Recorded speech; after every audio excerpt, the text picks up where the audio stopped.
मैं इस बात का समर्थन करता हूं कि रामचरितमानस में जो भी शूद्रों को, महिलाओं को अपमानित करने जैसी टिप्पणियां हैं, उनको अब उससे वहां से निकालने का समय आ गया है। उत्तर प्रदेश में इस वक्त रामचरितमानस को लेकर विवाद गहराया हुआ है और इस विवाद में एक नई एंट्री हो गई है। वो एंट्री है भीम आर्मी चीफ चंद्रशेखर आजाद की।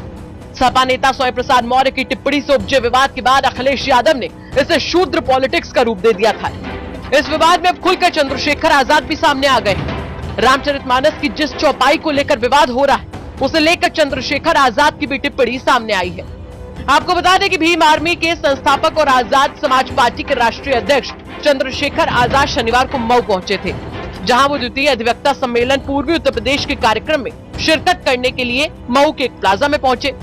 कार्यक्रम के बाद मीडिया से बातचीत करते हुए चंद्रशेखर आजाद जमकर भारतीय जनता पार्टी पर हमलावर हुए, जहां उन्होंने रामचरितमानस, शिक्षक भर्ती समेत तमाम मुद्दों पर भाजपा और आरएसएस को घेरा और पिछड़े दलित समाज की घोर उपेक्षा करने का भी आरोप लगाया।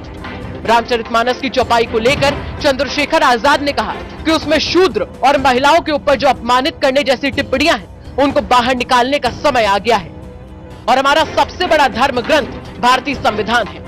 प्रदेश सरकार पर हमलावर होते हुए उन्होंने कहा कि उत्तर प्रदेश में कानून व्यवस्था बीजेपी नेताओं की चौखट पर दम तोड़ रही है। मैं बस ये कहना चाहता हूं कि दोनों नेताओं ने जो कहा वो उनके व्यक्तिगत राय हैं। एक बात तो सत्य है कि भारतीय जनता पार्टी और आरएसएस के लोग आज भी दलित, पिछड़े आदिवासियों को इंसान समझने के लिए तैयार नहीं हैं।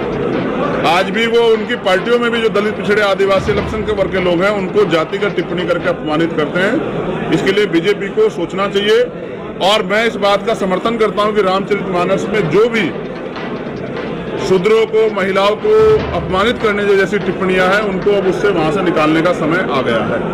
आपको लगता है कि वो चौपाई वहां से निकालनी चाहिए? देखिए, मैं फिर कह रहा हूं कि किसी भी समाज, किसी भी वर्ग को अगर अपमानित करने वाली बात कहीं भी लिखी गई है तो उसको अब हटाने का समय आ गया, क्योंकि सभी समाज में जागरूकता पैदा हो गई है। कोई भी अपमान नहीं सहना चाहता। वहीं मैं ये भी बता देता हूं कि हमारा सबसे बड़ा धर्म ग्रंथ वो भारतीय संविधान है और संविधान के हिसाब से सभी लोगों को सम्मान और अवसर के साथ, स्वाभिमान के साथ जीने का अधिकार है। ये सरकार उसको छीनने का काम बंद करे। वहीं भीम आर्मी चीफ ने पेपर लीक और शिक्षक भर्ती घोटाले का जिक्र करते हुए भी उत्तर प्रदेश की भारतीय जनता पार्टी पर जमकर निशाना साधा। चंद्रशेखर आजाद का कहना था कि जिस तरीके से उत्तर प्रदेश सरकार में घोटाले हुए हैं और पेपर लीक हुए हैं, मुख्यमंत्री कानून व्यवस्था की बात करते हैं, लेकिन कानून व्यवस्था कहाँ है? वो तो बीजेपी नेताओं की चौखट पर दम तोड़ चुकी है।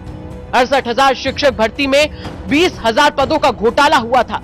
उस शिक्षा मंत्री को जेल भेजना चाहिए था, जबकि उनको जेल भेजने की बजाय आज तक वो पद दलित, पिछड़े वर्ग के लोगों को नहीं मिले।